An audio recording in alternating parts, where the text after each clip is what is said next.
Hello there, everyone. Welcome back to Mariner Mondays, a Seattle Mariners weekly show from Circling Seattle Sports with Brittany and myself, Charles, or as some angry comments on YouTube say, I'm just a question mark. Um, I wish we had more of an upbeat tone, more news in general to speak to you about, right, Brittany? But there's not too much going on and not a lot of positivity necessarily generally for the Seattle Mariners offseason. We've only got really three topics for you, maybe four if we do this psychological where do we go from here outlook. Um, but yeah, I don't know. This is a rough time, man. So I think we'll get right to it.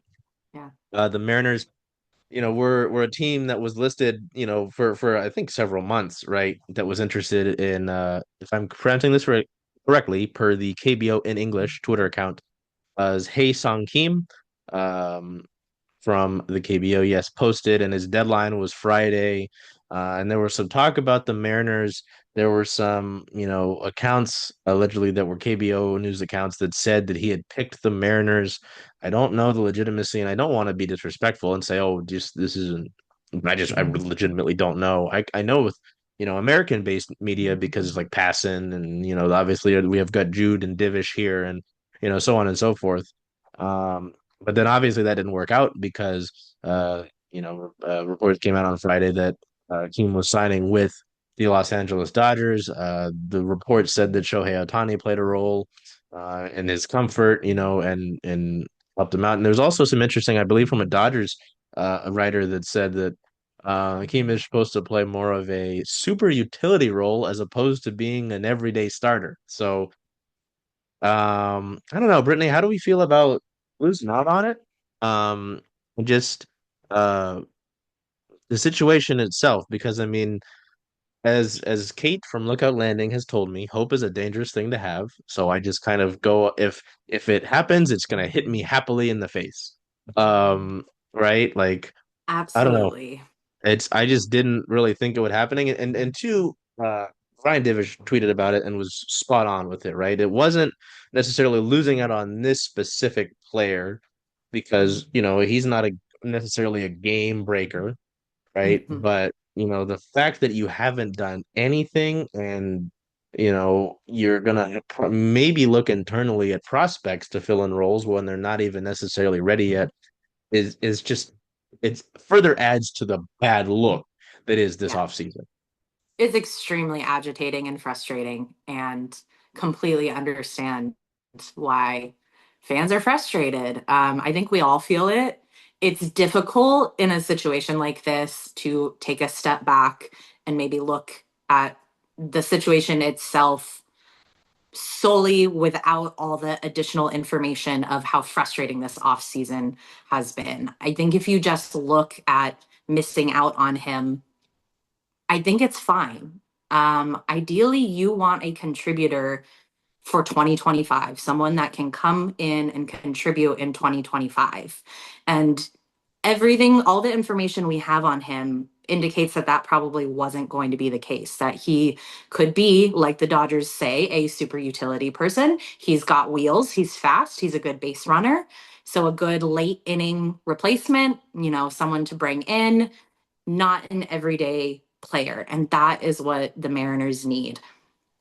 I understand the conversations have turned to, well, we sign anyone at this point, right? Just take who you can get and let's just sign someone. It's better than signing no one. Yes and no. The offseason isn't over yet. I know that's so incredibly frustrating to hear, Yeah. but I don't think, he has zero power and they Mariners really need some pop in this lineup. He would have been a good utility guy. I don't think he would have been an everyday starter. In a vacuum, I think missing out on him is fine. In a couple years, maybe we really regret that. But looking at where the Mariners are right now and looking with their once in a generation rotation to compete now in 2025, he was not going to make a big enough impact on your 2025 roster for this to be an incredibly frustrating swing and a miss. With that said, I mentioned this last time where it feels very frequently like the Mariners do not have a pivot plan. So they put all their chips in for someone, Carlos Santana, Roki Sasaki, whoever, Keem, and they miss out and do not have a pivot plan from there. So here we are again, kind of repeating the same stuff we have. And I certainly don't blame people for being frustrated and angry. Missing out on Hae-sung Kim on its own in a vacuum is fine. Yeah, it's I mean part of the thing about, the offseason not being over anyway, but not over yet, sorry, is that there are still some talented players available, in the infield. Again, we talked about it, I think, the last few weeks. I'm not looking at the outfield. You don't need an outfielder, and if you get him to be a DH, then you're paying way too much money for your DHs anyway. Um, there's still talented players. The thing, of course, and I'm sure we'll get comments about it, yes, is that they don't have the money for the players that are available in Pete Alonso and Alex Bregman that would be legitimate. I would say they're known upgrades, is what I would describe him as. Anthony Definitely. Rizzo, he's older, yes, but mm, I do like Rizzo. Don't get me wrong, but like I think those two guys are your certified known upgrades, and then we kind of get into what can you give me now, with a bunch of players like Rizzo, Moncada, who we'll talk about later. Brandon Drury was a guy I think that I wanted a few off seasons ago, and what does he have left in the tank? Um, this is the different Kim. There's Kim that we just talked about, and then there's the other. There's Hwasong Kim, Yeah. who played with the Padres most recently. I mean, I, sorry, I'm thinking about the story that I think it was the Padres told about Hwasong Kim. Who do you know this story, Brittany, about how he would be the Japanese? No, sorry, players where he came from were would smoke cigarettes when they were stressed out, and they tried to get him to stop. And there was one game where they found him in the dugout smoking a cigarette. And they were like, "Hey man, I thought we kicked this," and he was going mucho stress. And it was that was I'm sorry, I just thought about that story. I think there was Can't a say I've heard that one. no, I think it was Tatis was talking about it. There was a Padres, they were on a podcast or something. They were talking about Hassan Kim, and that was just, hey, play second base. I'd take him. More I would Asian absolutely take representation. him. He would be a great piece. I as much as we both like Ty France, for multiple reasons, I don't think they eat cow and bring him back. That would be another bad PR move in a series of bad PR moves for a long time. Mhm. Jorge Polanco, I think that's what we've got next. Is I want to talk about Jorge Polanco, maybe in comparison to Gavin Lux, because uh Mhm. with Keem signing with the Dodgers, a lot of folks say, "Hey, what about Gavin Lux? They've got a surplus of infielders." The super utility thing might put a damper on that to an extent, but there was a report today, I believe, that you retweeted, Brittany, that was that the Yankees have been in on Lux, and that the Mariners are heavily, they've been aggressive in their pursuit of him. I don't know what that looks like in a trade for Gavin Lux. But I don't know. I like in terms of comparing them, and I use the handy dandy little stat head thing to compare them. And obviously there's a bit of a difference in the amount of games that they've played. So you could go, oh well, there's the potential for him to do better, but you and correct me if I'm wrong, but I don't know if we're out of time for banking on certified upgrades at this point, because if you can't trade your rotation because they know you're poor, you're kind of in this spot, at least in the second base department, because there is a certified upgrade in Pete Alonso, but you can't afford him. There's a certified upgrade available at third base in Alex Bregman, but you can't afford him. And at second base, it's kind of the options here in Polanco or Lux. Um, I mean, I don't know. Polanco makes sense. I mean, he seemed to hit better in the second half of the season, right? Obviously, he was dealing with the knee issue, and I think when the winter meetings happened, he and his agent were talking and saying he was fully healthy for the first time in a while, I believe. and that could be great. He looked a lot better at the plate the second half of the year to me. His defense obviously struggled because of his injury, but if he's not hurt anymore, that could be a big upside. And coming off of a year that wasn't as great for him in an injury, I don't think he would cost too much, right? Gavin Lux is interesting to me. I believe, Mhm. let me get this right.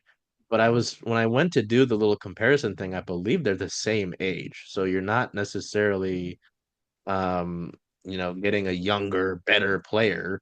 You're just getting a guy who, you already know. 27. Oh, wait, no, maybe I was led astray. I was led astray.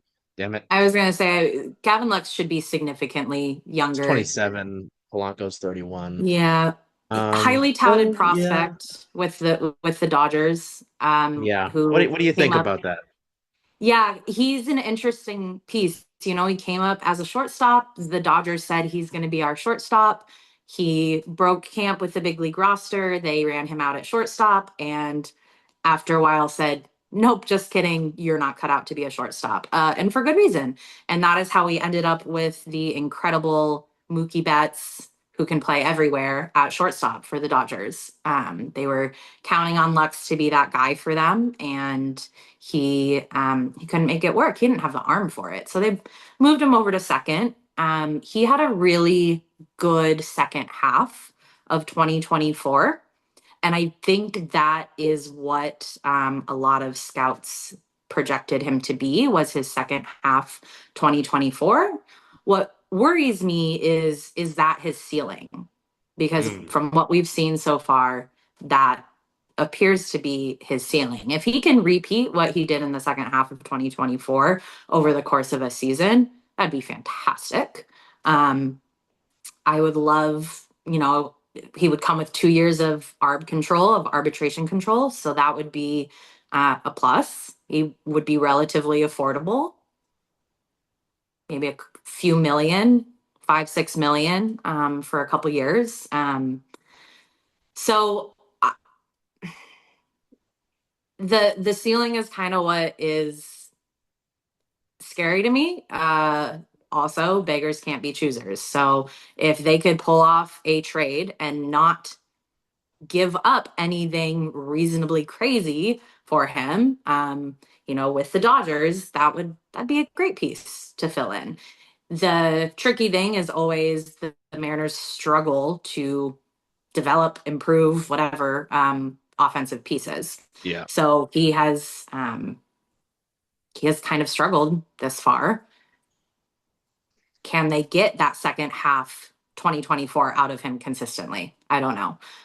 He also really struggles against left-handed pitchers. He's cannot hit lefties, so you would have to platoon him. That would not be a guy that you bring in and say full-time second baseman. You would definitely have to platoon. So you're stuck with a platoon there either way. I do think he is a stronger platoon piece than the options the Mariners currently have Yeah. available. Yeah. And that came through my mind too. I was like, I'd rather have a Gavin, and this is a hell of a sentence. I'd rather have Gavin Lux on a platoon than Ryan Bliss. That's That is a what hell what of a a sentence. what a world, right? Oh boy. Yeah, I'd feel better How did we with get here? Demo yeah, this is the world we're in. As much Yes. as Keith from the YouTube comments wants me to denounce billionaires, and I'm doing that. We talk about we're poor. This is the situation that we're in because of the lack of spending. But this is a whole other discussion, and I don't want to really go down that hole.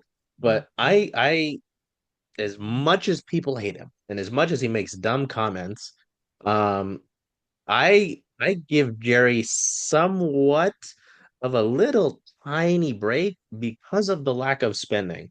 I feel like if they had more money, they would have fucking signed. Oh, great! There's the first one. They would have signed Pete Alonso and called it good. Maybe I don't because Yeah. there's your pop. There's an everyday first baseman. It's a guy that was obviously on a winning team this last year and was pretty well loved.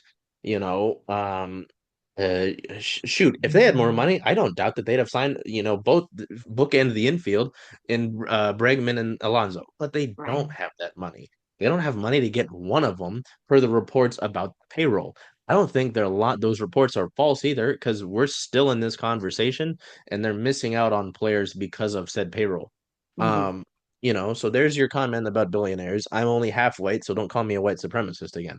Um, I don't know. And then, we talk about Polanco and Lux and Mhm. yeah, if I had the option, I'll bring Polo back. I don't know. I was happier with what I saw in the second half, and if his knee is really all healed up, then I feel better about him defensively. Um, but with Lux, I wouldn't mind it, like you said, if you don't give up much, and I don't think you necessarily would have to. But if the talk about being aggressive in their pursuit of him is intriguing. I'm wondering if they're just playing around with if the Yankees want him and seeing, all right, see what we can get. Um, Yeah.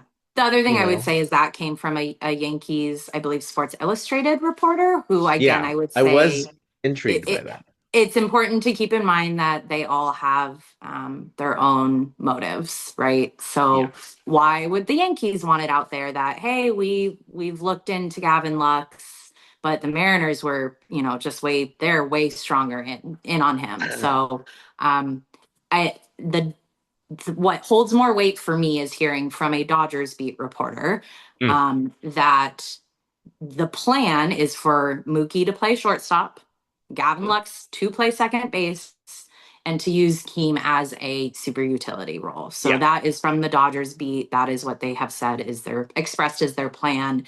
And until we hear a little bit more smoke from anyone in the Seattle area, in my mind, Lux is a Dodger. yeah. So if we look at free agents, I do think the Jorge Polanco conversation is interesting. And I tweeted this out because it's super polarizing to talk about Polo. People have really strong feelings for him, and understandably so. We have gone through the revolving door of second basemen that have Mm, not worked out, right? So it just feels like, oh my God, here we go, another one. And rightfully so. The Mariners are in a certain situation financially. So if we are looking at who is still available, infielders, who is still available on the free agent market, what's interesting to me is looking at their projected F4 on Fangraphs. And mm. I pulled it up, and obviously Bregman is first, highest projected F4 at 4.1. Then is Ha-Seong Kim at 2.6. Pete Alonso is next with 2.5. And fourth on that list of highest projected F4 for 2025 season is Polanco, Hmm. projected for 1.5 F4, above Jose Iglesias, above Brendan Rodgers, above Yoan Moncada, which has been another conversation piece circling lately is should the Mariners go after Moncada? That could be your piece. That could be your lefty piece. He is projected for one F4 in 2025. Obviously, these are projections, but Moncada comes with all sorts of concerns, injury concerns. He has really Yeah. struggled to stay healthy. There have been questions about his work ethic over the years. His last really good season, I believe, was 2021. Oh, Um, yeah. Yeah. Yeah, his last good season was 2021, where he put up a 787 OPS. He's yet to match that. He only played 12 games last year. 12. So if we're looking at free agents that are available to the Mariners, they're not getting Bregman, Kim, or Alonso with their budget. And um, Jorge Polanco, I would argue, is your next best option if you cannot afford those other people. Will it be? Please help me if I remember them correctly. But would it be back-to-back off seasons where your biggest acquisition is Jorge Polanco? Would that be correct? Um, Off seasons, Could that be. I is. think it could be argued maybe Garver last off season. Um, Yeah. and they traded for Polo. Yeah, that was a fascinating trade and looking back at it too, because what Mm. Topa has kind of exploded. Unfortunately, he was fun.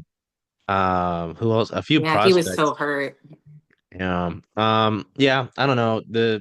I think that makes the most sense because if we're looking at what we know, right, the Gavin Lux thing seems to be I don't know how much, truth, how much backing there is to that. Polo, they already know what they've got in him. They've had him in the locker room, it was his first year here, so maybe he's more comfortable here. In the second year, maybe the new hitting coaching staff, Kevin, and bringing Edgar back for a full year, helps him, right? But then yeah, like you're talking about, you went down the list. At least with the primary listed second baseman, I don't think they, go back to the Adam Frazier experiment. Um, and then Brendan Rodgers, so I don't know. That Yeah, is I would take Polanco over those fascinating. guys. And Yeah. it sucks to have to say that. It does. It really does. But that's the reality of where the Mariners are at right now. So if they can get him to come back at a reasonable price, I think that would be the big highlighted sentence there. At a reasonable price, you bring him back and hope he really is healthy and can stay healthy.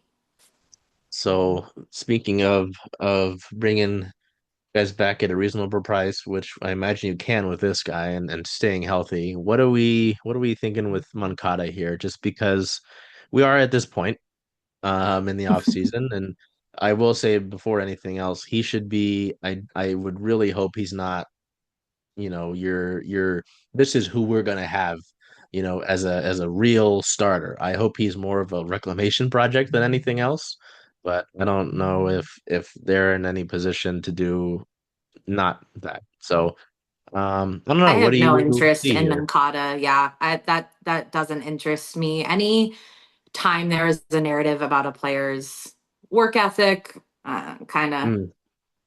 um, in 2023, he had a 730 OPS. So that looks good. He did only play 92 games. He's recovering from a left adductor strain where he only played 12 games last year. Um, so 2021, he played 144 games, put up a 787 OPS.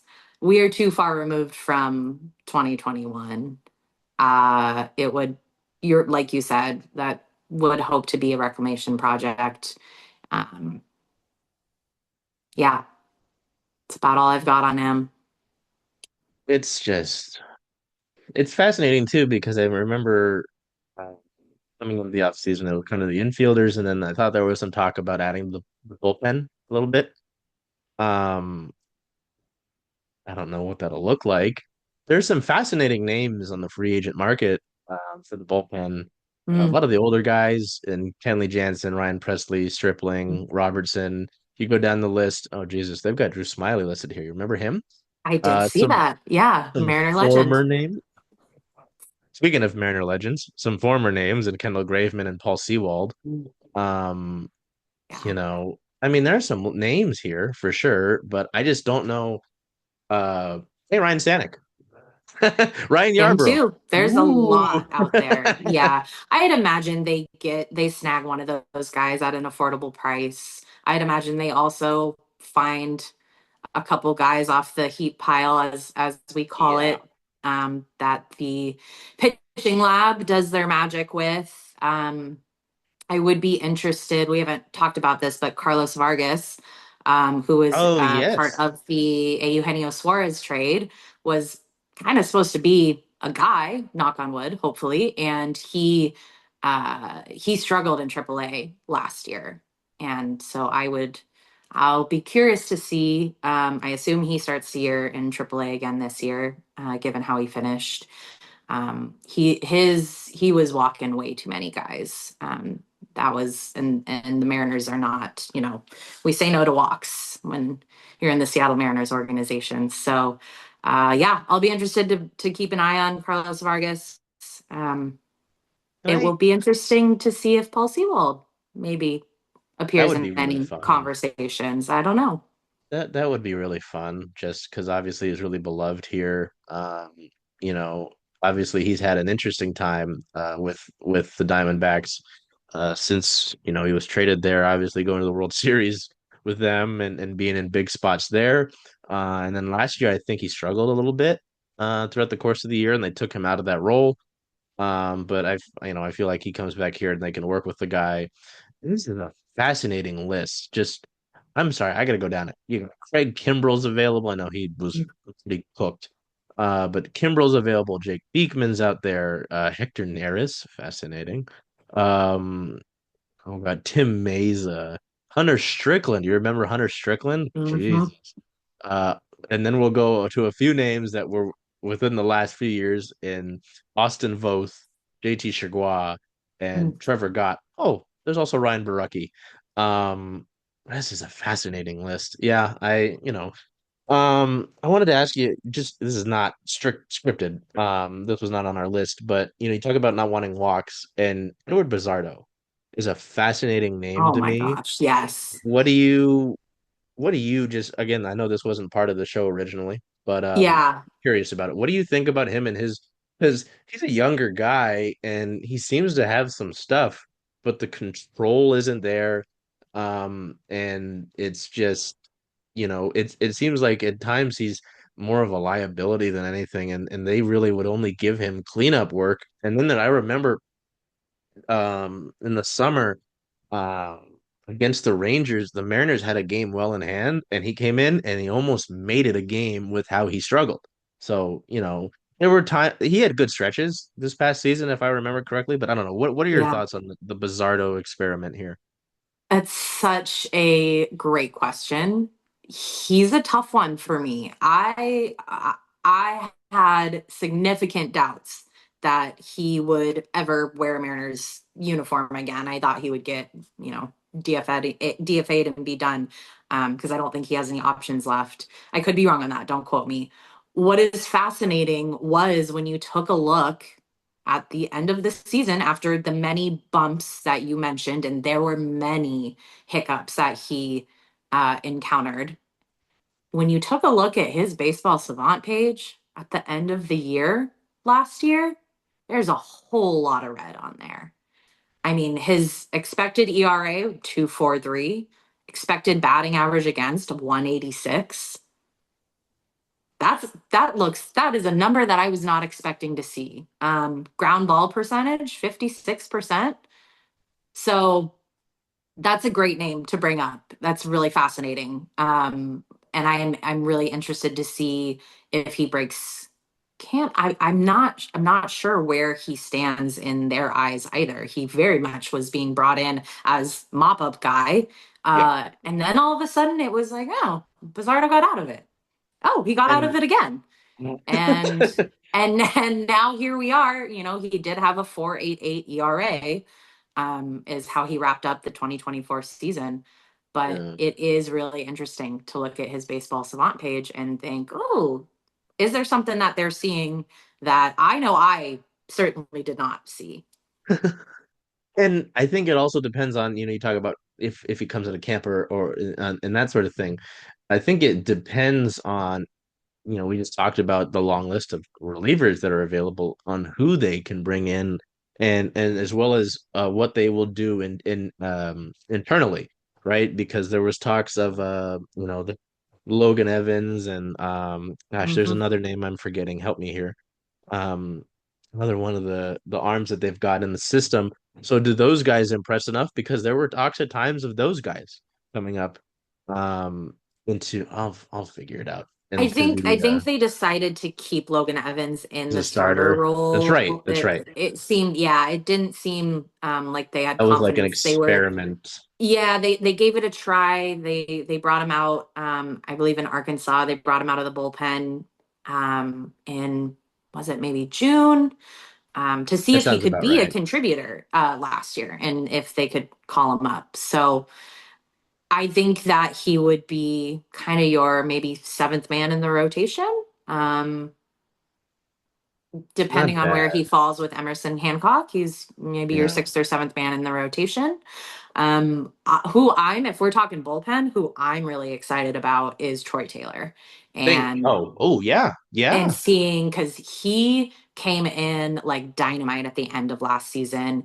He's a really exciting pitcher to me, and he's got that attitude that you look for in a closer, really. And he's young. I'm really excited to see what he does in 2025.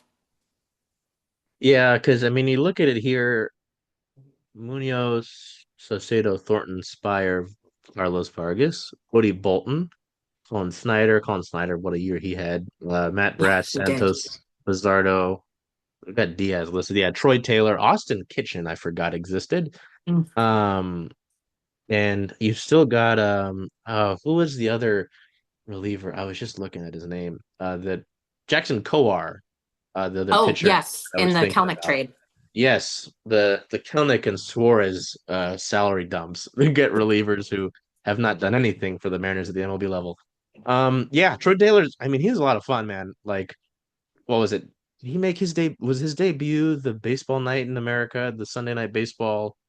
Was it that game Against or the was Mets? I think it was against the Mets, right? yeah, yeah, yeah. I What think a so. night. Yeah. Yeah, I think, he was solid and you yeah. know, it's just I don't know. It was fun for me to think about it. Um and I got duped. There was a time during a Kraken game where I have a lot of folks on post notifications in case they get something I don't. And Joe Vieira sometimes will get baseball news first, and he retweeted a fake Gregory Santos thing where there was a thing where they got traded, and I'm sitting there waiting for Kraken post game. I'm like, oh shit, and he had been duped. It was terrible. But I'm really excited to see a bullpen with Andres Munoz, Matt Brash, and Gregory Santos. All I mean, it's that's so. I if I am a hitter and we're in a crucial moment, and you've got to deal with those three, one of those, two of those three, that is fascinating to me. So that's real. And you look at them, they're in the 25 to 26 age. Am I correct in that? Yeah, yes. Munez is 26, Brash is 27, Santos is 25. Like that is a lot of fun to have in a bullpen. And you've got other guys who have contributed. What does Gabe Spires' year look like after kind of not Mm, having the best season, right? What does yeah. Colin Snyder do this upcoming year after, really being a kind of a secret in this bullpen? He was Uh, fantastic last year. so bullpen's always fascinating to me, and bullpens fluctuate, right? So Always. we'll see on that. I think that is a great place to end it, honestly, because one, we don't have that much anyway, thanks to the team. There's just a lot to talk about, and there's some positivity when you talk about this bullpen. So I feel better about that than just Ended on a good note. oh poor. So yeah, man. I mean, it is now 2025. We're in the first week of January. Well, I think when this episode airs, it'll be the official first week because it was like half of a week for the first through fourth. So until we see you next time, maybe find something else to watch that isn't the Kraken because they're not doing too hot lately, and you need something more positive in the off season to look at. Maybe garden. I don't know. Take care of yourselves, be well, and do whatever you can to make today a great day. Hey, Charles. Hey, Jen. Hey, where are you going to watch all those Kraken away games? Cracking away games, making a push. I was thinking of coming here just because Rough and Tumble is the home of Circling Seattle Sports, only if that's okay with you. I mean, I love that idea. Hope to see you here.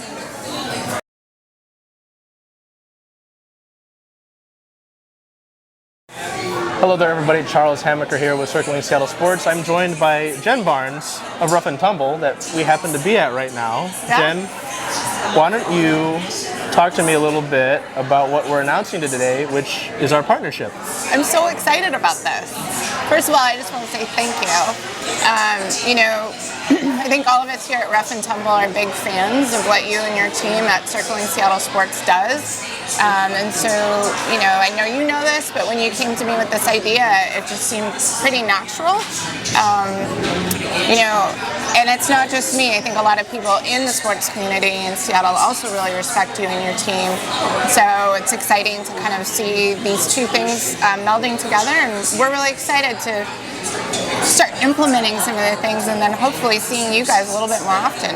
Yeah, and so with what Jen says about seeing us more often, we've got a few things in the works, but you'll see watch parties here. We'd like to do a few different of our community drives, which you'll hear about here in a little bit. From now, we've got to make our announcements one at a time. I can't drop everything. Not everything right? all at once. But this has been a home for a lot of our team, whether it's myself, our friend, our photographer Liz is behind the camera. Liz is here often, so our team has kind of adopted this place kind of like our own since I saw you at our soft launch. So, it's been great to have that support. And in a lot of ways, and part of the reason I wanted to do this was the Rough and Tumble embodies a lot of what Circling Seattle Sports wants to do. Obviously with women's sports, with the storm and the rain, but just being, having the game on, every game on. Yep. How much of that, did you see a line kind of even before this idea was mentioned when I first met you? I think it's always felt like that. I mean, you and your team were here on opening night, and you just feel like you're part of the space, so it felt like really natural. And the fact that you actually cover all of the sports really makes your group stand out. So you are always covering all the rain games, all the storm games. You'd have women's softball, you'd have women's basketball, you'd have women's hockey. We love it. So all of those things, and obviously passionate M's fans, passionate Hawks fans, and passionate Kraken and Sounders fans. So really, from our perspective, those two things meshed really well. So, you heard it from Jen herself, but this will be our home for all of these events, whether it's you can't make it to these games at home, we're always going to direct you to Rough and Tumble, and obviously the games on the road as well. All these, we're talking about the rain, they've got their schedule out finally, but this will be our home for that. Great. The storm games on the road, this is our home. Yeah. For all intents and purposes. I love it. And when I mentioned it to Jen when I first had this idea come up, I had this idea come up wearing a pink wig. Yes, you did. Ahead of Megan Rapinoe's final regular season home game for the Reign this past year. Yeah. I told her it's because I wanted this to feel genuine. Yep. I wanted a connection to feel genuine, and it does. So that's what this is. Rough and Tumble is the home of Circling Seattle Sports, and I'm so excited to finally announce this partnership. I can't wait.